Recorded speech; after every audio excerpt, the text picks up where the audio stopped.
And so what we're going to do right now is we're going to have a waterfall moment together.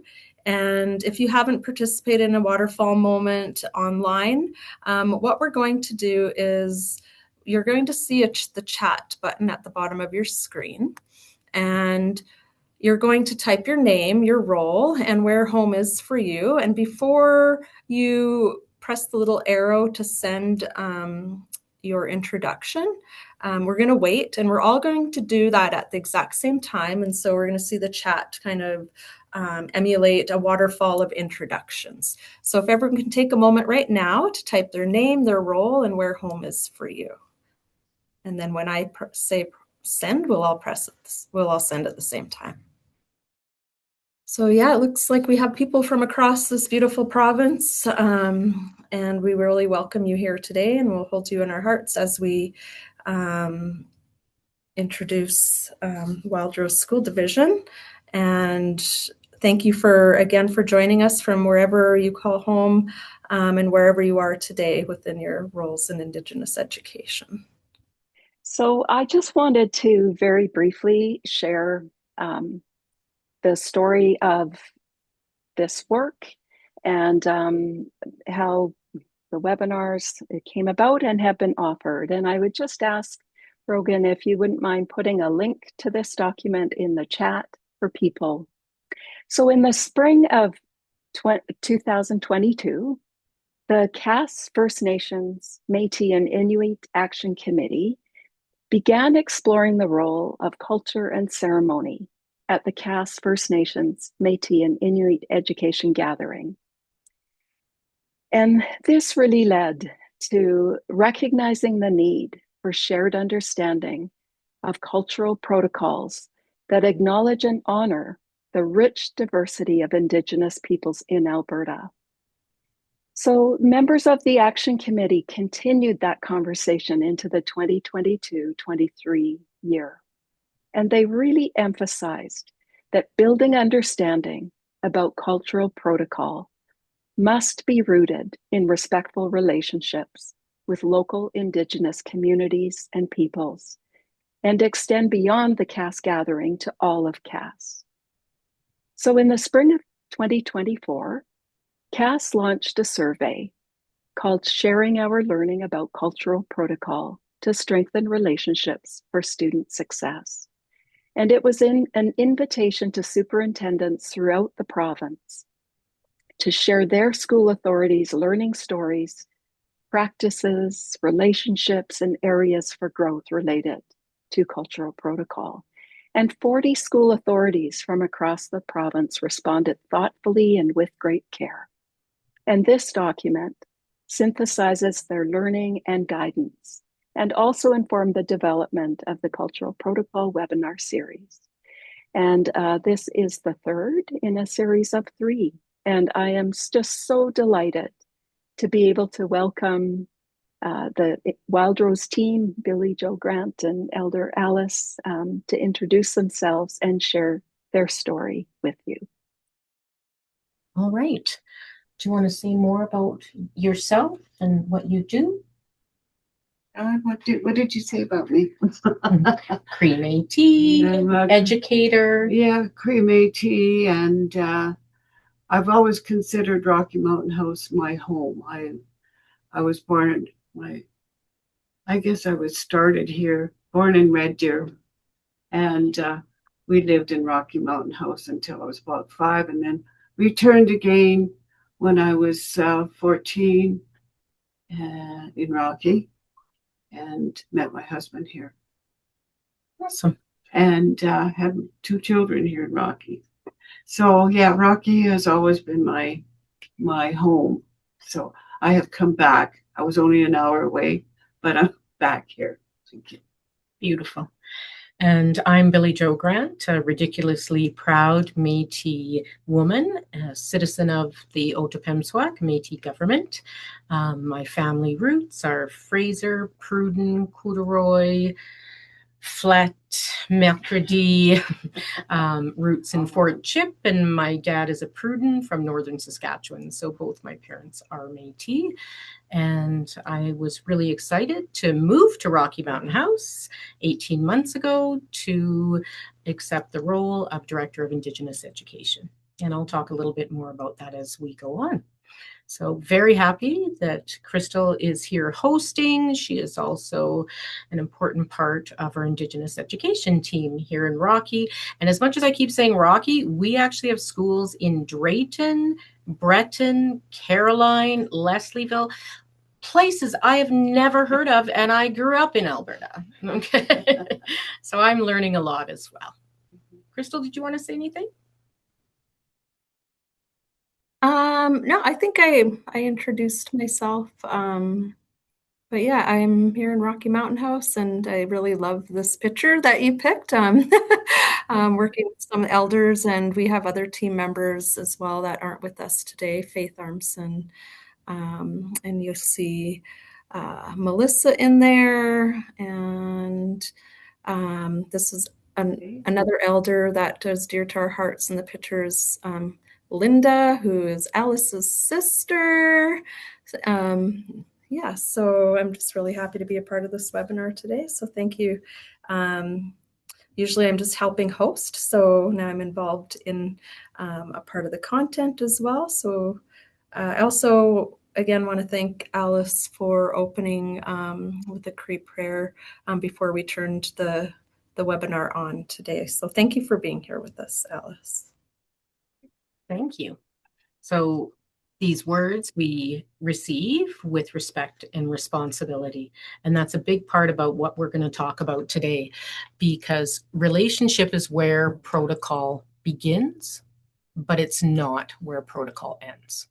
Once the relationship exists, responsibility follows. So that will kind of be the theme that we'll be examining as we move forward. And when responsibility is taken seriously, systems must decide how that responsibility will continue beyond individual roles. We know that the TRC calls to action. Indigenous education is truly for everybody, and we absolutely have a lot to learn. I know I always feel that even though I've been doing this work consistently for 15 years, I always say I know this much about this much, and I'm always happy to learn more. So this session is going to focus on shift, and the offerings that we are offering you here today, know that they're not meant here to stay. They're meant to live, because in Indigenous worldviews, words carry responsibility. And what we're receiving today is something we are asked to care for, not just consume. And I do often use the word offering, because it is absolutely an offering that we have for you today. You can choose to accept it, you can choose to not accept it, but there is responsibility to carry it forward. So the title, Embedding Protocol and System Practices, and as much as we can talk about what we do at Wild Rose to ensure that happens, it's also really important to have an understanding of what that looks like. So thank you very much for being here, taking time to engage in this work. It's the final series, the final topic of a series, and specifically how responsibility is held, protected, and carried forward. So thank you again for being here, because we know that when we're embedding new learning, it requires commitment, flexibility, and the willingness to adapt organizational change. But what it also does is it can be a little unnerving to try something new, to share opinions that might not be sitting in certain spaces and places. But learning with and from Indigenous peoples and communities requires our organizations to shift our mindset and our ways of working. So that is pretty much what the commitment we'll be looking at today. And we're going to explore how our education systems can enhance practices to ensure that relationships with Indigenous peoples and communities are sustained, honored, and supported. And I'm going to add to that, centered. So we can honor, but are we centering? And how do we do that? Through policy leadership and budget structures. So today, arrive gently, as Crystal opened for us. There's nothing to prepare, nothing to solve. Today is about listening, noticing, and responsibility, not performance. It's not only about promising practices, it's about responsibility. Okay, so we're going to let our learning move first through the mind, then to the heart, before it asks anything of the systems. You got a ways, but you can talk whenever you want. You go ahead. Okay. I will never quiet an elder. That's the other thing. And I will tell you, we had a round dance in the north, and I had an elder cover the mic and say, I want to do a prayer. Are you okay with that? And my comment to him was, I will never silence you. You do what you need to do. And if there's any fallout, let me deal with it. So I think that gave him the freedom, because sometimes it's important to understand that Indigenous people do have wisdom. We have a lot of wisdom. We have a lot of knowledge. This has been over time, and our words are more than just words. Yeah, they're embedded in a life, like years of learning. So today we will look at locating responsibility. And does it currently live with individuals or the system structures? And if that isn't clear, we'll make sure that we go through it slowly. And if you have questions, feel free to put them in the chat. It's being monitored, and you can ask a question at any time. So here's my question. What do you think of when you hear the word protocol? So you can do one of two things. You can write it down on a piece of paper to look at later, or you can share it in the chat if you're comfortable. Let's see if we get anything. What do you think of when you hear the word protocol? Sure. Respect for diversity. Because we're all different. We have our own protocols. And protocols are usually practices that we've had from our ancestors, and we follow those practices. Yeah, thank you for that, because it's definitely not a one size fits all. What's protocol for somebody might be different for another. So today we are going to look at broadening this concept of protocol. It's often understood as actions, but we are going to talk about it as a responsibility. Quite often we think about offering tobacco, bringing a gift, opening a meeting in a good way. These actions are meaningful and important, but they are expressions of protocol, not the entirety of it. In Indigenous perspective, protocol is about responsibility. And when we look at the responsibility, it's not only to people, it's to land, to time, and to what continues after an interaction ends. And it's not linear, right? It's explained as something we do before we begin, but that might limit what we think it is. It's not linear. It doesn't have a start and an end. It's not completed after the opening is done, or a gift is given, or an honorarium. Protocol asks deeper questions. So who carries the responsibility after the meeting ends?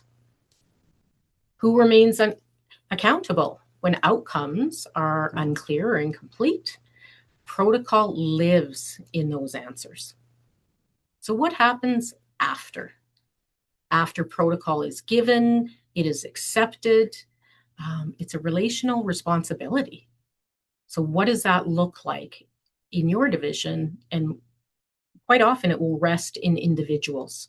So how do we move from individuals to protocol? And as I'm quickly learning, AP, apparently, that seems to hold some weight, right? When we have administrative procedures, then we can always go back to them, right? So we're looking at the protocol in this session from two lenses, because it doesn't exist in isolation. It grows out of worldview. So in Western systems, what kind of things are emphasized? Efficiency, timelines, deliverables, and completion. That means we're successful. Protocol in that context, though, often becomes procedural. So what do we do before we begin? What is required to move forward? And in many Indigenous worldviews, responsibility is relational and ongoing, quite often tied to reciprocity. We do a lot of work around reciprocity here. And teach the kids. For example, we had students that we were working with teachers to ensure that they were getting through their core courses to get their credits, then became a conversation with the students.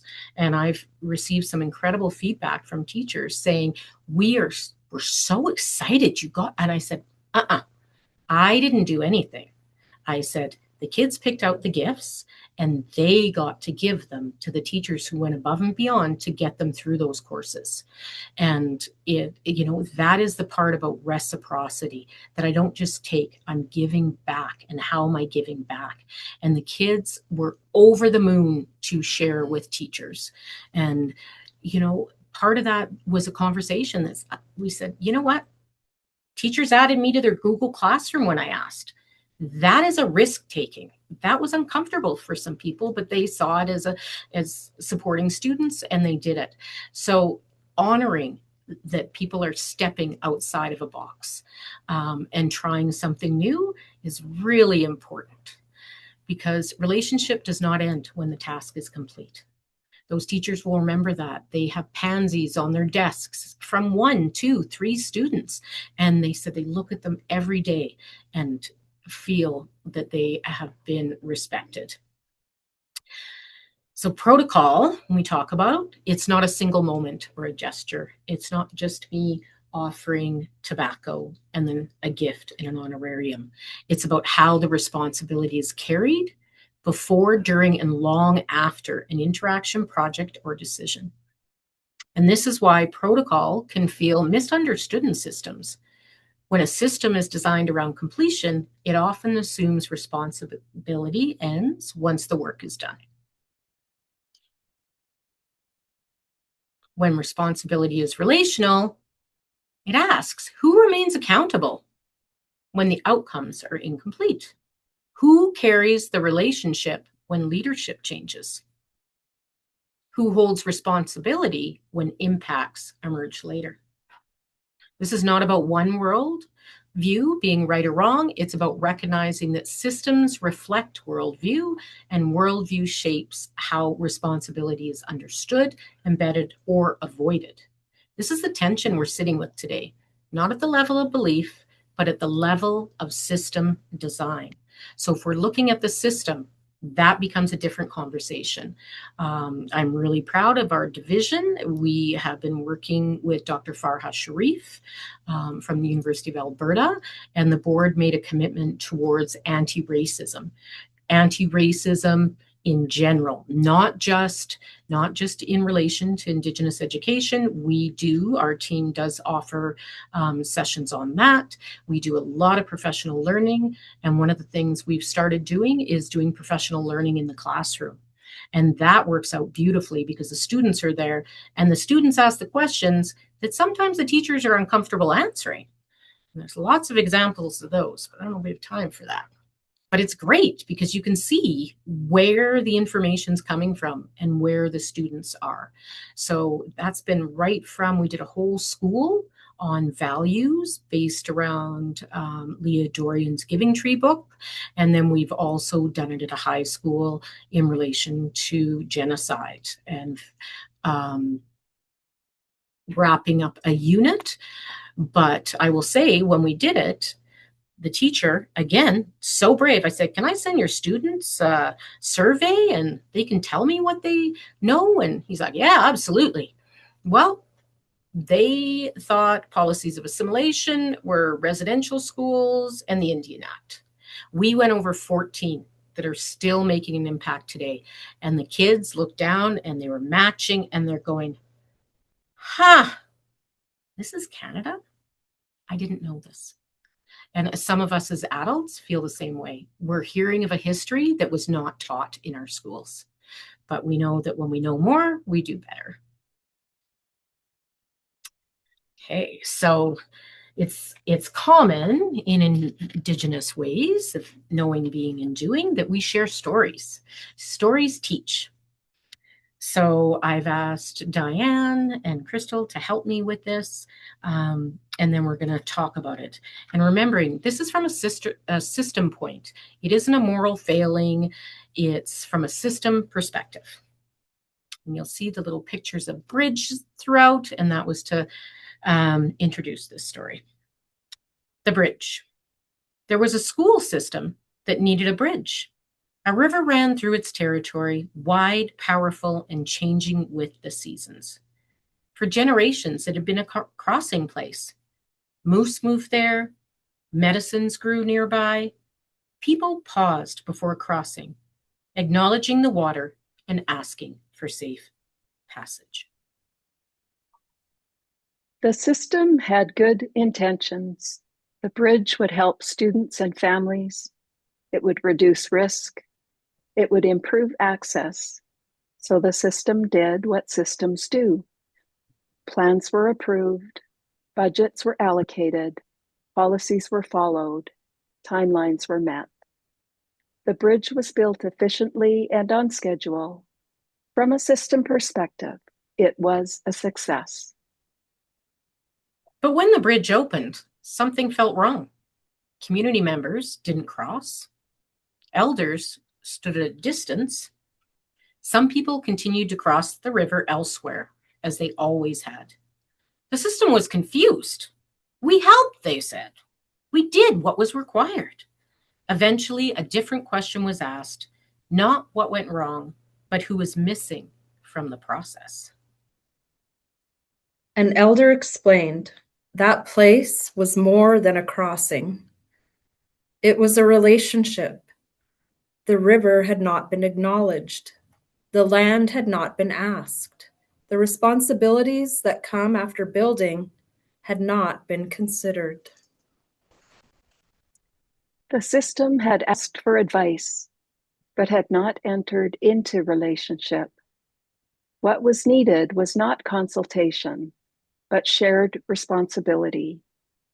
The bridge wasn't the problem. The way it was built was. Years later, the system tried again.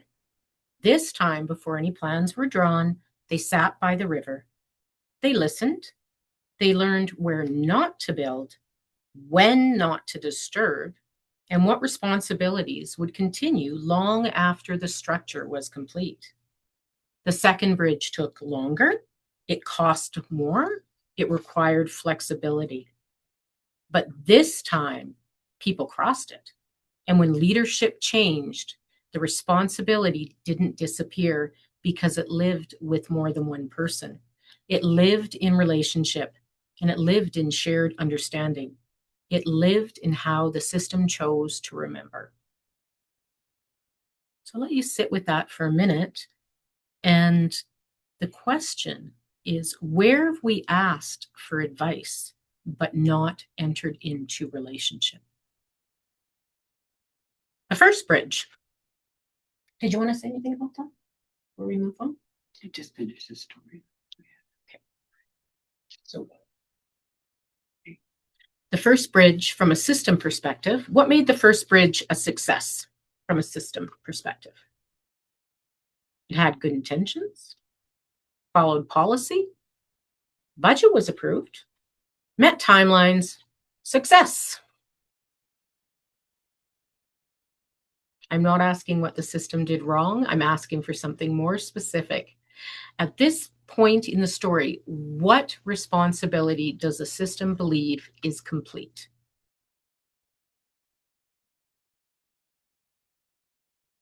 What made the first bridge a success?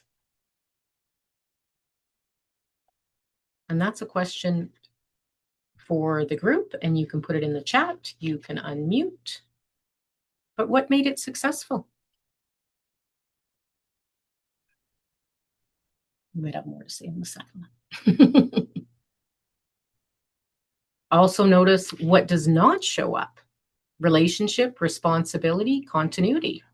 Not because anyone did anything wrong, but because the system was never designed to hold those things. So we're going to go into the second bridge. The second bridge took longer, cost more, but responsibility did not disappear. Where does the responsibility lie in this version of the system?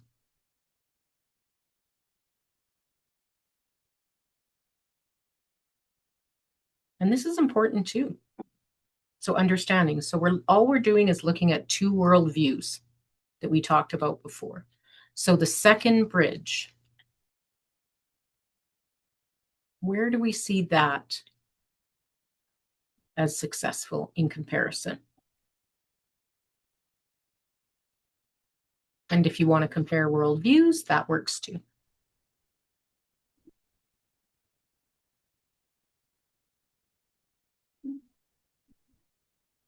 I think in the shared responsibilities and the opportunities for voice.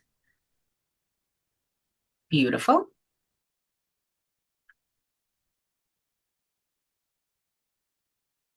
So listening came before the design.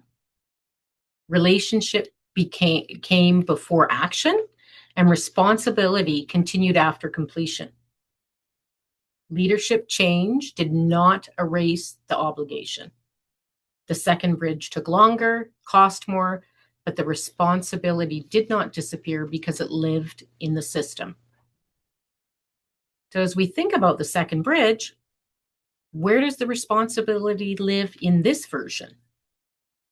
Not who is responsible, but where is the responsibility held? The responsibility is no longer attached to a single person, role, or moment. It lives in the shared understanding in relationships and how the system chooses to remember. And that's important to hang on to. Mm-hmm. I think we have a relationship based on trust, sincerity, and respect.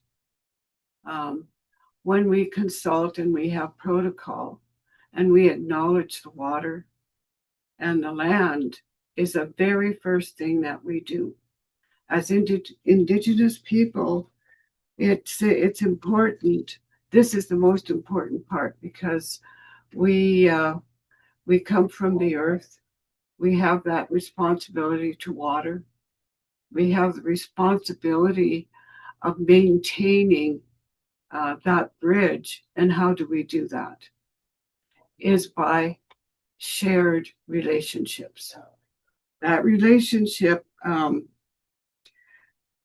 always comes with protocol. And I think we're talking something about protocol, and Indigenous peoples have always followed this very important step when approaching an elder knowledge holder community, and it would be the community that you would be reaching out when you're doing the bridge.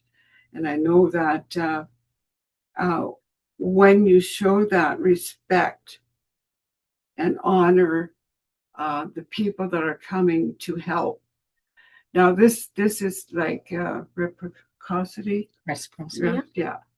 That both peoples that come together, and this I'm going to talk about the Indigenous lands.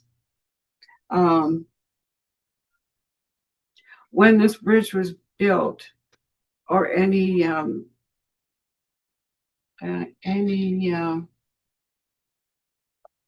things that we want to teach, or you're coming to us from the Western point of view and coming to an Indigenous person, there's always a protocol that needs to be understood and followed through. So I'm going to talk about the Indigenous people have that when we approach an elder, a knowledge holder, a community leader, or ceremonial people, we always show respect by offering tobacco. Now, in our culture, and I'm going to talk about the Cree Nation, we approach the individuals with an offering of tobacco. Tobacco opens the door to conversation. And tobacco is one of our sacred medicines. So if you were to approach an individual, an elder, a leader in the community, you would take tobacco, or if you could not meet with them, you would have maybe somebody go and see if they could approach that individual for whatever you're asking for. So we develop a relationship with these people before we even start anything. Now, when you offer tobacco, that opens the door to a conversation. Not necessarily that they will follow through with it, because if you're doing a big ask, there's a lot more involved. The ask would be, would you come and teach a lesson on protocol? And the ask would be, could you talk about tobacco, or could you talk about how we do this, and how it's approached? So if one of the teachers needed an elder, who would she contact? The Indigenous lead. But if you don't have one, what do? You go out in the community and you ask somebody that may know. And then they may be the spokesperson for you. And that spokesperson can go out and see the elder, the knowledge keeper, or the community member of a reserve. And it's very important that you have tobacco. And you can approach them, offer it, and say, this so-and-so, like the school division, needs somebody to come in and do this. And so they would just say, I won't be able to do it, but I know somebody else who will, because they're in that teaching of protocol, because not all elders do teach protocol. We all have our own gifts, and the gifts would be ceremonial. The gifts could be sharing stories. The gifts could be just teaching protocol. A lot of people, there's so much to protocol, as Billy Joe alluded to. After you do the protocol, that relationship and trust. And I want to say that trust really needs to be emphasized, because without the trust in our system, the trust is not there. Therefore, it's cut short. If we don't have a relationship and a trust that we built with this person or community, you will have it stop right there, and you won't be able to cross the bridge. Crossing that bridge is so important, that we connect with that whole system, and it has to be embedded in the school system. We have, from when I was going to school, we did nothing about Indigenous people. We were there, but we were overlooked. They taught a little bit about Indians back then. And there was not a relationship with us. We went about our business in other places, and I just want to say, I just want to say, over the years, I have seen a very huge change in our school system, only because my children went, it wasn't really open yet. And then my grandchildren, and that was opening up more. And now with my great grandchildren, I see this wonderful relationship being built with our school divisions. But the responsibility lays with the school division. They need to know, they need to teach their teachers, they need to know, the teachers need to know the protocol. How is protocol delivered? When is it delivered? Why is it delivered? And so on. So with our Indigenous children, they need to be taught as well, because over the residential school and stuff, the parents became very, very scared and did not share any of the knowledge that they did have on protocol. And it's only in the past 10, 15, maybe years that we have, the school systems have introduced people like Billy Joe, people like Crystal, and people that can bring this knowledge into the school system and bring elders and knowledge keepers and community members to come and share the knowledge, because like Crystal said, we have knowledge.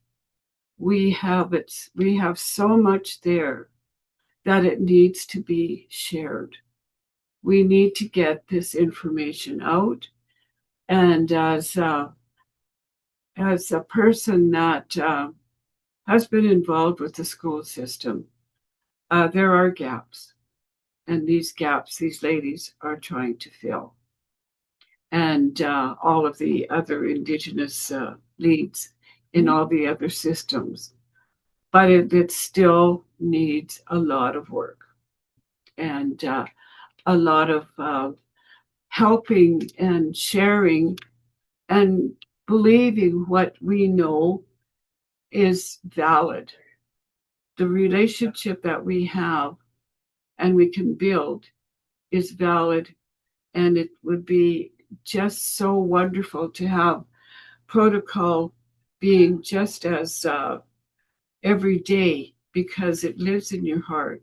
It lives on. That relationship that we build lives on, and that protocol is instilled in the children, in the teachers, and the community at large. But we're talking about the school system, and that's where it starts, with our little ones and up to our adults. Thank you. Those are beautiful words. So I'll let you sit with them a little bit, and we're going to move on. But remember, the chat's open. If you have questions, put them in there. If you have reflections, put them in there, because if we're all invested in this, it will make for such a better presentation. It's important that you get out of this what you need to as well.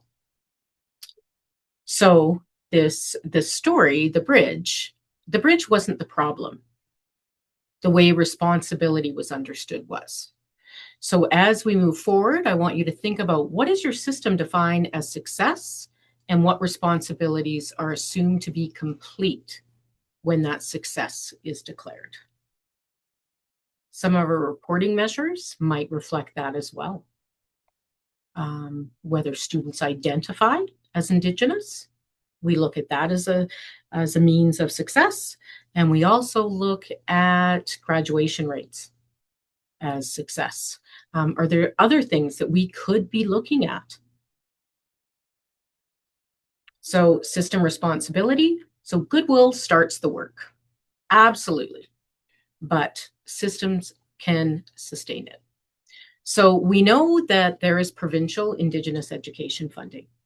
As a parent, where I did Indigenous education in my district, I had 3 Métis children in that division, and I taught in that division. My last kid graduated in 2012. And it was then that I walked into my principal's office and I said, "Did you know there's money attached to this?" And he said, "Yep." And I said, "Okay, so what's happening with it?" And he said, "Good question. People are starting to ask." 12 years ago. I did not know that. I was so embarrassed that I did not know that this funding was coming on behalf of me checking the box. I did it. I knew there was data collection, but I did not know there was financial gain for our division at that time. And so this is a big piece of what I do, is I speak to that funding very often. And it was interesting because when we did a circle last weekend with our ribbon skirt, ribbon shirt for families, a parent said, "I was always scared to check that box because I thought they would take away my children." That is 2026. That information should be very clear as to what's happening with it. So if the funding is not intentionally connected to Indigenous initiatives, supports, and structures, it will drift into general operations. And we've seen that happen. We have. That's not moral failure, it's a system design issue. So how do we look at changing that? How do we say that this is important? Those dollars, they were meant for certain things. They were meant for elders. They were meant for culture. They're meant to support Indigenous students. And we'll talk a little bit about the ways we're using that funding. One of the reasons I moved within 3 weeks from St. Albert, where I lived for over 30 years, is because this division moved that line item into its own budget. So that is under Indigenous education. That's for the team, that's for our salaries, but we do a lot of things, and we do leave a lot of money to hire elders and community experts and bring them into our schools. And I am so proud of that fact. I absolutely am. And I think it is absolutely making a huge difference. So where are the leadership expectations relying on individual commitment instead of system design? So we know we have our LQS, SLQS to do this work, right? And we are required to create inclusive, equitable, and responsive learning environments, particularly for First Nations, Métis, and Inuit students. If we can embed protocol into these system structures, it's one way that we can sustain these expectations.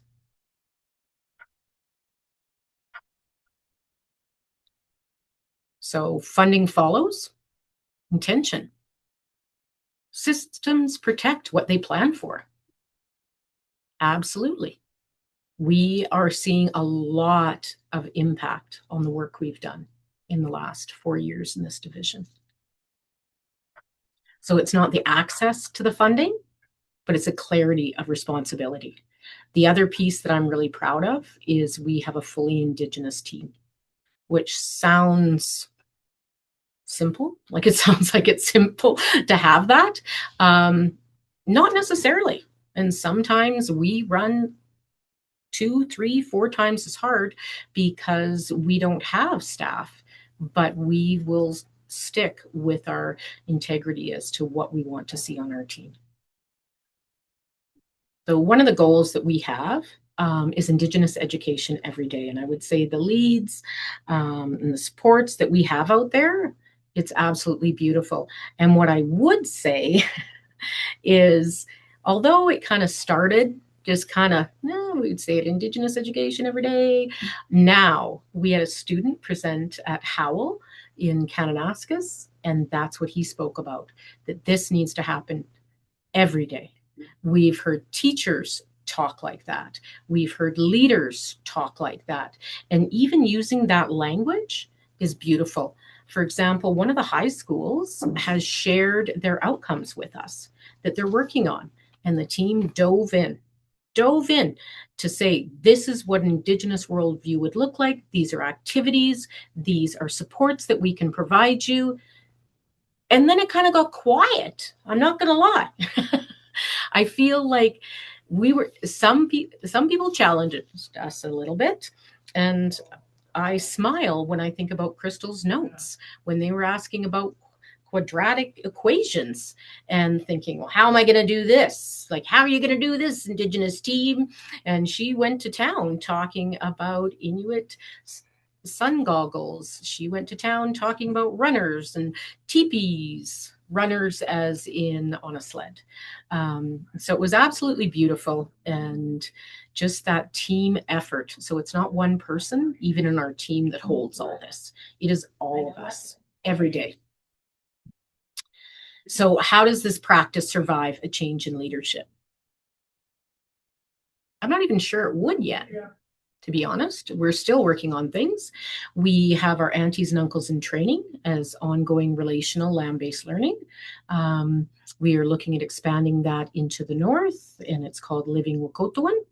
We have Tawau clubs in all of our high schools and middle schools, teaching about ways of Wokotowin, which is a lunchtime group. And within that, we've started 2 maker spaces, one in the north, one in the south, for those entrepreneurs that want to try to learn new things, practice their skills, hone their skills. So, and part of that we'll be talking about markets and could they connect with a friendship center. So we understand that relationships are huge.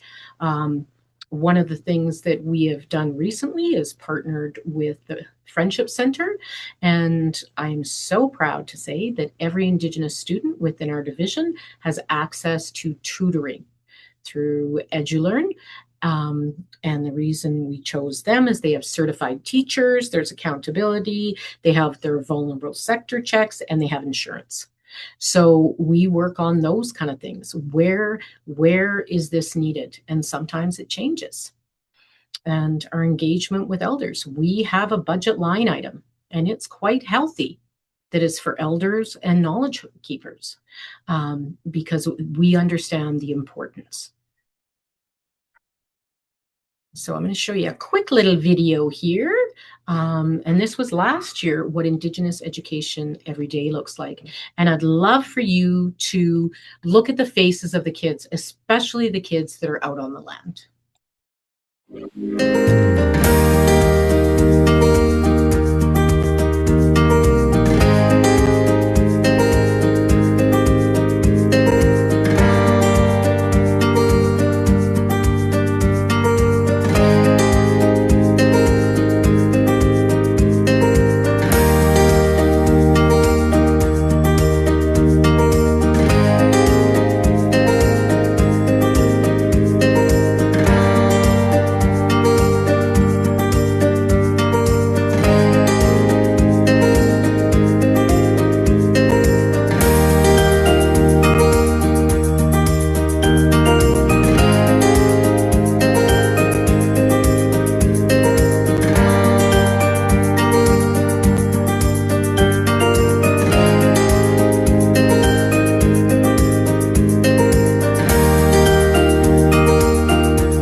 Okay, so this one is an absolute, you're going to find your chat for this one because we're going to look at where is your elder engagement in your division. Okay, so thinking about if key individuals are gone, will the procedure still hold the relationship? And I think some people think I'm a bit morbid because I say, well, if I'm not here, you need to know what to do. It's important that our work is very transparent so that it continue with no matter what happens. So we're taking the individual out of the room and we're putting policy on the table. So we have a 1, 2, 3, or 4. So we think about our elder engagement process within our system. Is it vulnerable? Is it individual memory? Now, this I see happening. This practice is highly successful, but depends almost entirely on the passion, relationships, or cell phone contacts of 1 or 2 key staff members. Without them, the system wouldn't know how to sustain it. I receive calls. Can you recommend an elder? You've had time. You've had time. I'm not even in the area. I've introduced you to elders. But then when that elder leaves, they're concerned that there's no one else. And it isn't a one elder. It's a relationship with many. Last year, or 2 years ago, we actually started after September 30th when we realized that we were asking a lot of our community members. We're asking a lot of our elders.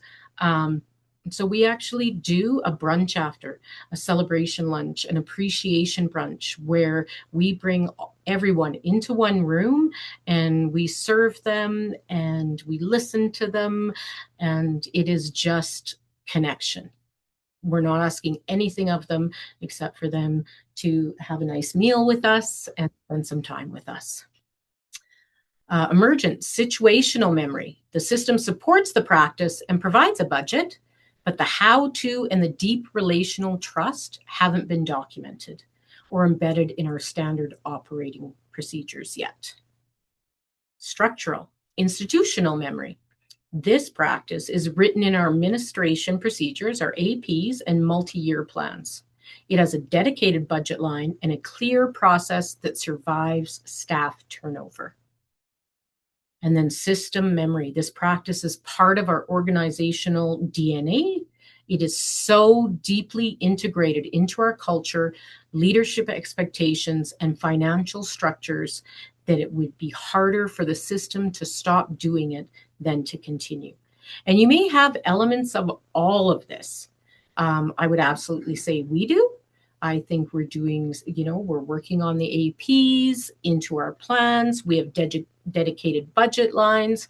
But a lot of what we do relies on our passion and our connections and our relationships with community. So with elder engagement, where do you think your division is? 1, 2, 3, or 4? You might pick 1 and 3. You might pick 2 and 3. So maybe we'll do a waterfall moment here as well. So if you remember what that is, you're going to find your chat and you are going to put where you believe your division is at. A 1, 2, 3, or 4, or a combination. And I'll give you a few seconds to put that in there. And then if you have them in there and you haven't pressed enter, go for it now. And then we'll see that waterfall. And thank you for doing this. It is a risk. It is a risk to start looking at things. And again, we're looking at systems. We're not looking at personal failure or moral issues. We're looking at a system. Somebody want to let us know what's happening in the chat there? Maybe Crystal or Diane? Yeah. No, go ahead, Crystal. It's okay. We're seeing the twos to majority 2s, verging on 3s. So emergent, situational, emerging to institutional memory. Perfect. So then looking at what needs to happen for you to move yourself further. Right? And how can we increase that deep relational trust? Because as system leaders, we have to ask not about our commitment. We know we're committed. You're here today. That's beautiful. But it's about the system's memory. Okay, let's look at our current practices. What are we doing? How are we doing it? And how are they being held by the system? So being prepared is protocol, planning, This was a response to a few different things. We have custom designed sashes. They are based on our school colors, and they're available for graduating students. They have an option to request a traditional sash or custom sash, and also for Métis staff members.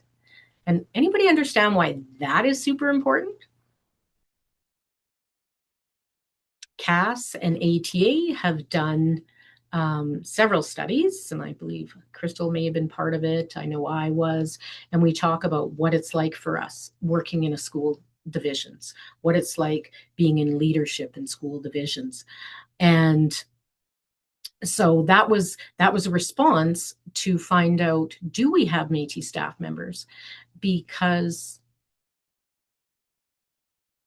the truth is, if many Indigenous people can pass as non-Indigenous in our school systems, they will not speak out. And that's kind of heartbreaking. So I know that we're in 2 districts. I am 100% sure that we have many, many Métis staff members, and it's taking time. It's building that relationship. It's building that trust, building that psychological safety to say, yes, I'm Métis. And I'm so proud that we've been able to go out to schools and sash some teachers, any staff, doesn't matter. And the students, they get sashed at grad. All Indigenous students get wrapped in a blanket by an elder. And that is the representation of community that's so proud of them and so excited for what they're going to bring into the world. So looking at things like that. So this required a lot of preparation before the request was made. And the first thing was speaking to elders. And then looking at the designs, the budgeting, and the intention. But it signals that identity does not require advocacy. The system is ready. You are safe here. The gift is the least important part of this story. So this is how systems remember what matters. Responsibility that is embedded into structures does not rely on personality, passion, or the right person being present.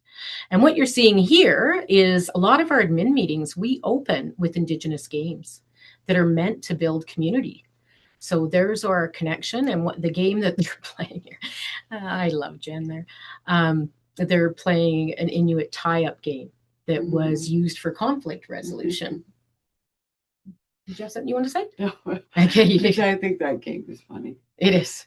But I do like to say something here about the responsibility to maintain a working relationship. There should be at least 2 in each division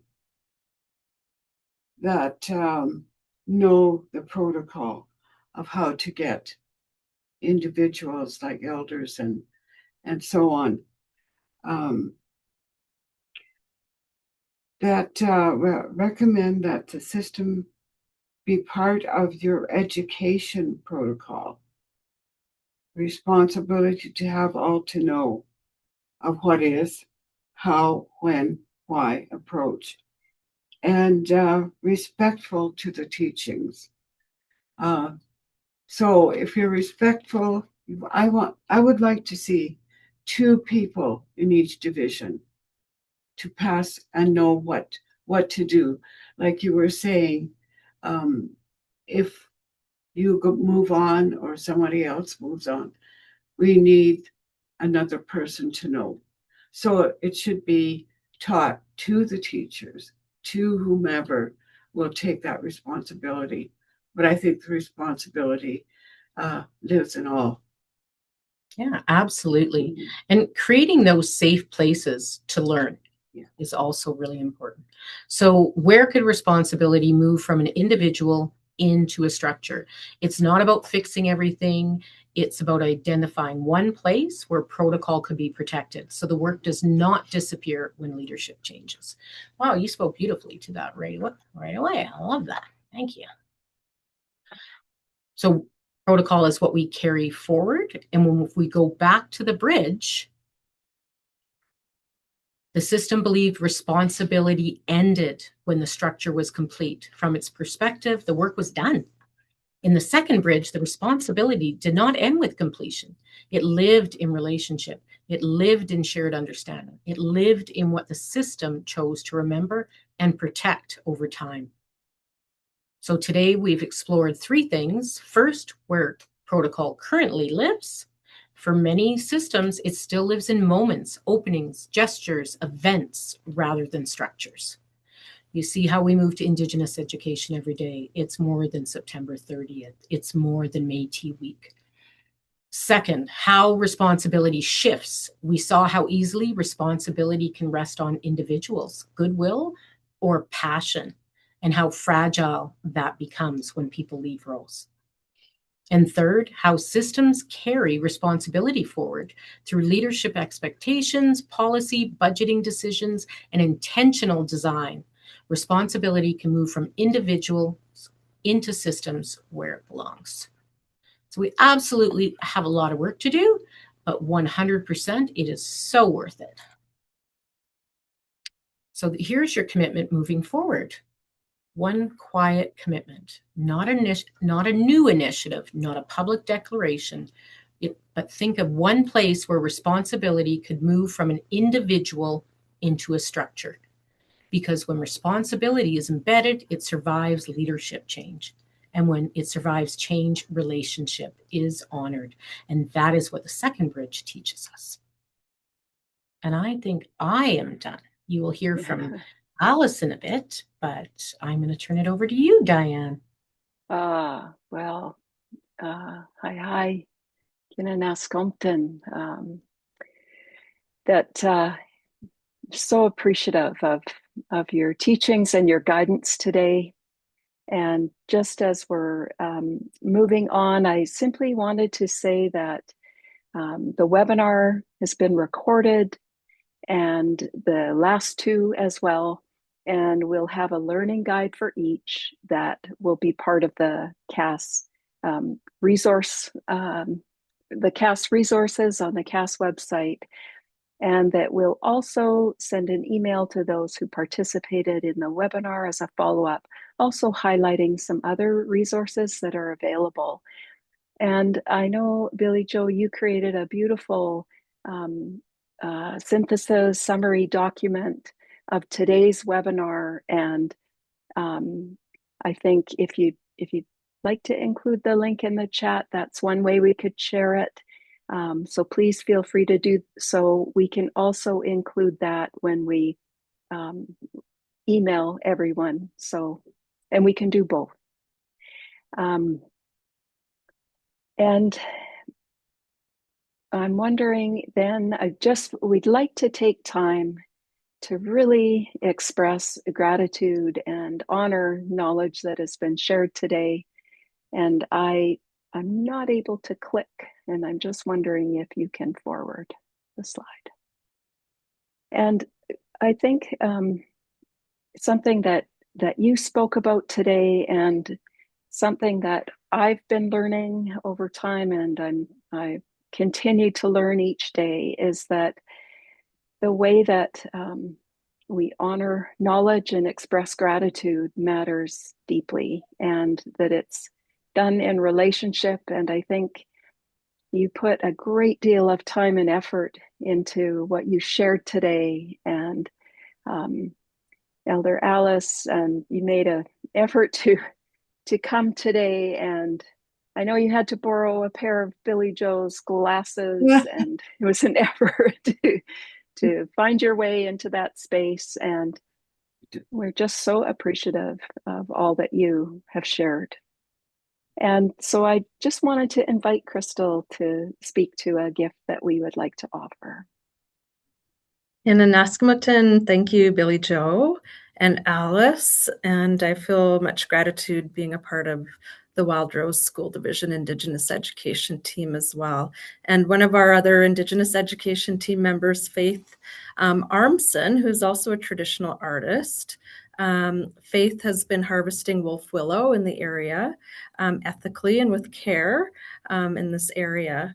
And so when she was harvesting the wolf willow, she offered her protocol of tobacco, of thanks, and of gratitude to the land, and only took what she was needed when she's harvesting these wolf willow to ensure that the wolf willows in this area continues to grow.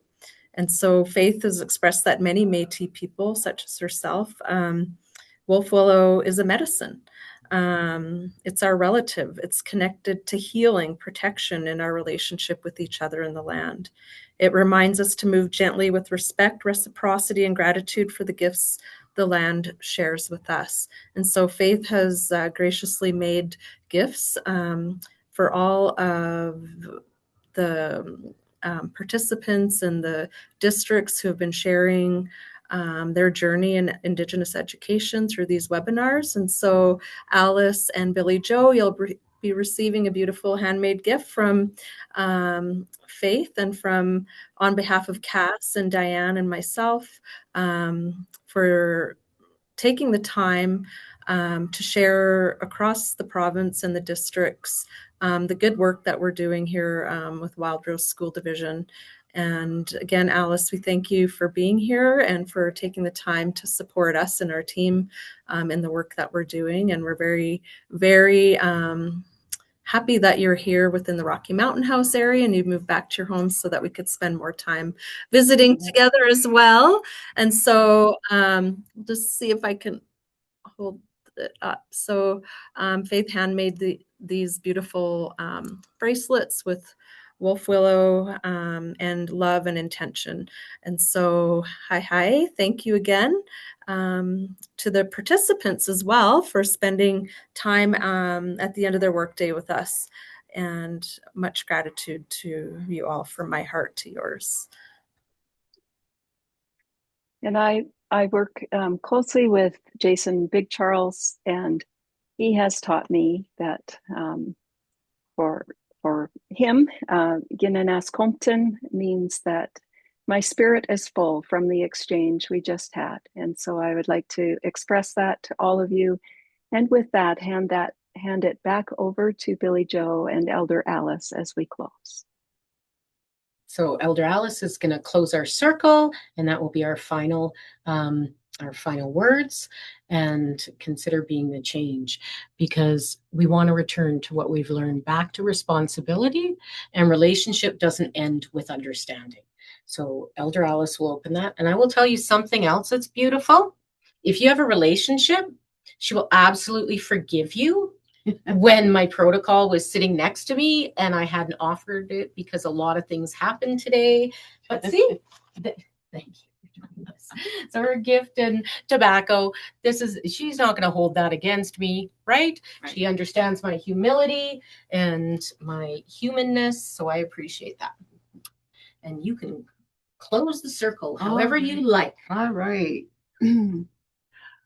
Well, it has really been a pleasure to I do learn every day, and so I learned a lot today about the system, and I knew a little bit, and even as an elder of many years, I'm still learning. You know, I have a lot of understanding, a lot of knowledge, a lot of love and kindness that I like to spread out to all my community members and all of the children that you work with the understanding that this is not a one-man show. This is a whole community, a community of parents, a community of aunties and uncles and teachers. And your teachers are also mothers and fathers and community members, and you know what's going on in our communities and our school divisions. And I really appreciated the opening that Crystal did, and I'd like to just say I am so grateful and full of gratitude for all of the work that's been done here. The fire Scudel is very important. That's one of the big medicines that we have is Scudel. It means a lot, and the teachings are very, very deep with Scudel. We also have the water and the water knowledge, the water keepers, how we bless the water. There is a whole other teachings in that. That could be a whole day of teaching. And then we had the birds, which represents the air we breathe, and how important that is in so many ways, because we do have that relationship with air. If we did not have it, we would not be here. But it's our responsibility to keep our air fresh and breathable, and it gives us health. And to Mother Earth, who shares her bounty, who shares everything with us, for without her, we would not be here.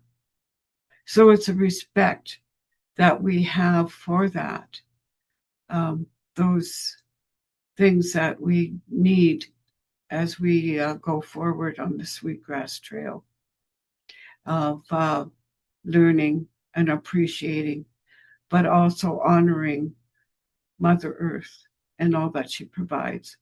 So with that, I'm going to close with just a very short saying or a prayer. Luftawinan simanto metunin mi waisten otakapestostian. He esquoak they're teaching the importance of and the value of Wakuftawan and the protocol. I ask that this will be carried on, and I know it will, with all of our Indigenous and non-Indigenous partners. Wakuftawan is relationship with everything. And thank you again with great gratitude. We close this, this session that I was so proud to be part of.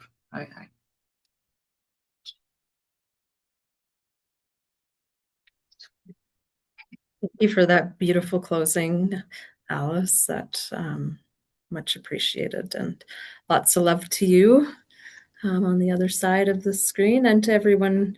I hope you all have safe travels back to your home fires, and continue doing the good work that we're all doing.